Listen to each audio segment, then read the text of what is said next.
Yeah, import duty is pretty self-explanatory. Right, a duty on your imports. Exactly. So it's basically just another common term for tariff.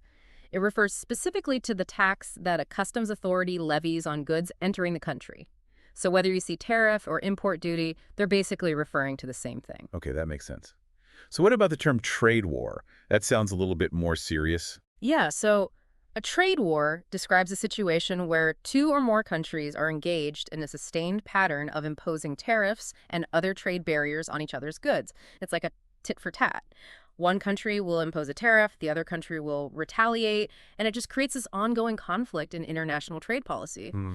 So the term itself can sound a little bit dramatic, but really it just signifies this conflict that's happening between countries. Right, and we're just focusing on the definition, not like the politics of it all. Right.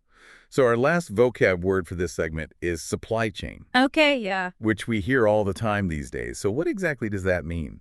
So supply chain basically encompasses the entire process of bringing a product from its raw material stage all the way to the end consumer. Oh, wow, so that's everything. It's everything. So it includes, sourcing the components, manufacturing, transportation, warehousing, distribution, everything. And tariffs can actually inject costs and complexities at many different points along the supply chain, which means, potentially higher prices for consumers or disruptions in the flow of goods. So like a tariff on one specific component that goes into a product that could affect the whole journey of the product and how much it costs at the end. Exactly. Okay, cool.